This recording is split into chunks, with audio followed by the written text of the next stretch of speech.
军队在所有国家的宣传中呢，基本上都是庄严肃穆、纪律严明。但是印度军队似乎更喜欢娱乐，毕竟在当地动不动就是跳舞，那是司空见惯的。今天老兵给各位老铁聊一聊印军的5个奇葩瞬间。Top 5，摔飞机。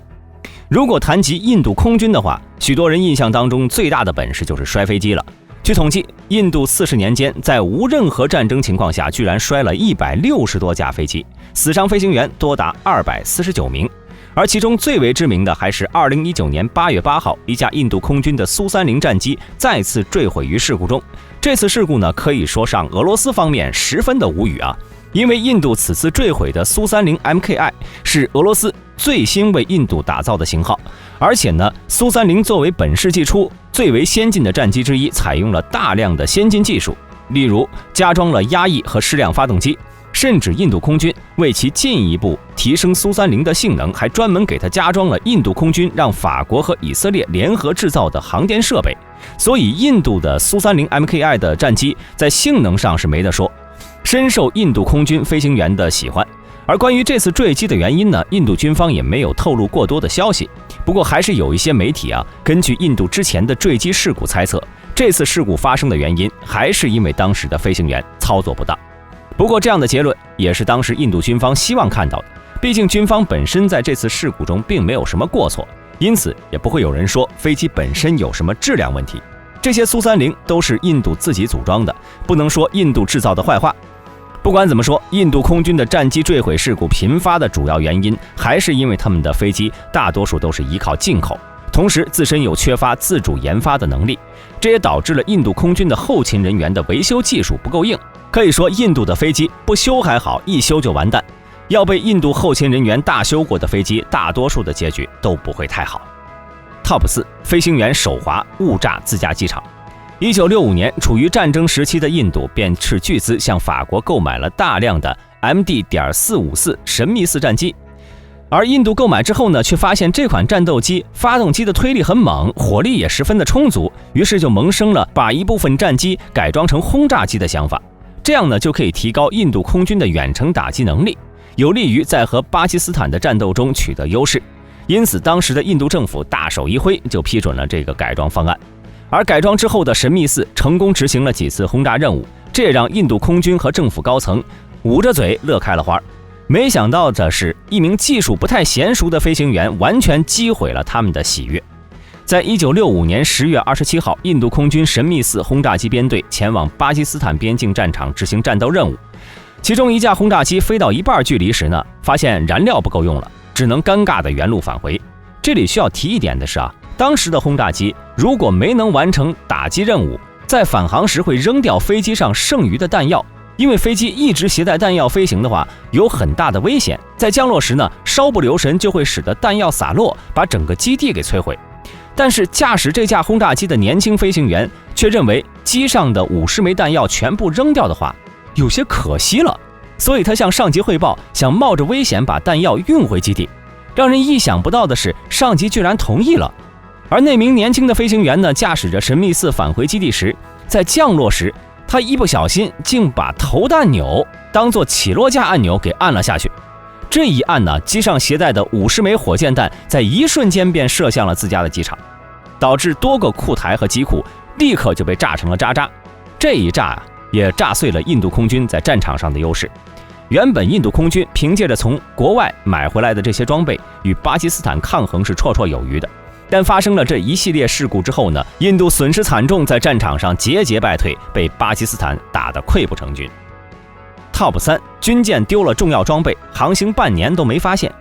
在现代战争中，不论是战机、舰艇还是导弹，都是威慑力极强的军用武器，而这些武器呢，都需要定期保养，因为稍有不慎就会发生事故。但是印度作为一个神奇的国度，在武器装备上的管理也是一个奇葩的存在。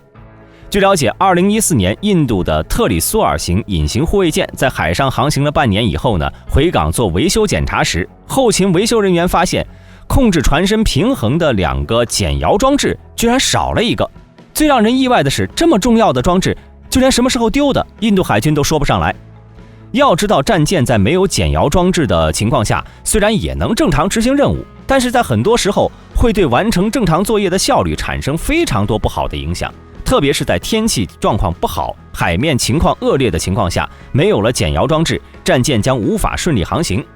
根据维修人员的透露，这艘护卫舰上的减摇装置很大可能是在出海前就已经丢失了，只不过一直没有人发现，直到后来的港口检查才被发现。而印度海军方面呢，则向外界表示，该战舰几个月以来并没有任何不好的状况出现啊。印度军方已经就此事开始了严密调查，然而时间过去很久了，也再也没有相关消息出现。Top 2，侦察车变高尔夫球车。2008年，印度与巴基斯坦边境局势紧张，在孟买遭遇袭击后呢，印度国内民众对军警部门使用陈旧武器对抗武装分子感到非常不满。因此，印度军方在了解这一情况之后呢，当即就表示，他们打算花费1000万卢比的国防预算，购买无声侦察车用于追踪敌人。而印度民众得到这样的回应，也是举双手赞成。但是后来经过媒体暗中调查，他们却发现这1000万卢比购买的居然是22辆高尔夫球球车。原来印度大多数高级军官基本上都是高尔夫球迷，导致印度全国1半数量的高尔夫球场都归军方所有，专门供他们在闲暇之余挥杆娱乐。这也是为什么他们能干出这种事儿的原因。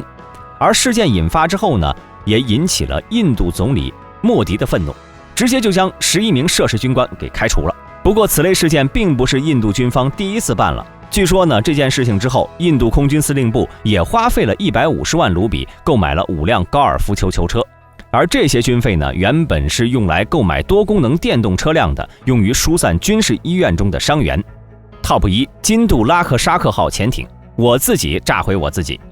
金杜拉克沙克号潜艇是印度海军的第6艘基洛级潜艇，而基洛级潜艇的正式名称为877型潜艇。作为苏联海军时期研制最成功的常规潜艇，以火力强大、噪音小而闻名，同时也是俄罗斯出口量最大的潜艇型号。1997年，俄罗斯按照和印度购买协议，为印度建造了金杜拉克沙克号潜艇。作为一款功能强大的常规潜艇，潜艇前部呢有6个耐压舱，即使一个出现意外破损，还能够浮而不沉。然而，即便是这么坚固耐用的潜艇，在印度海军的士兵手中呢，也是不堪一击啊！只需要1枚导弹就能击沉。2013年8月14号凌晨，停靠在码头的金杜拉克沙克号潜艇无缘无故就爆炸起火了。经历了几个小时漫天的火光，这艘潜艇也沉没在了码头前。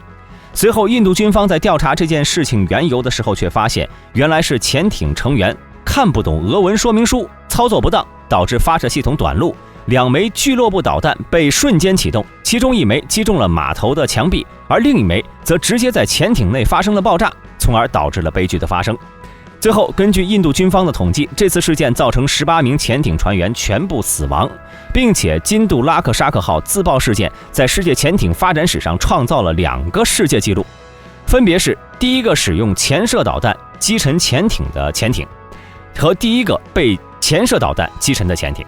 值得一提的是，自从1982年马岛战争，英国征服者号核潜艇用鱼雷击沉了阿根廷贝尔格拉诺将军号巡洋舰之后，全世界再也没有出现过类似情况了。可以说，印军回顾了历史，同时也开创了辉煌。好了，今天视频就到这里了。各位老铁对印度军方这些奇葩事件有什么看法呢？欢迎留言讨论。各位老铁，我们下期视频再见。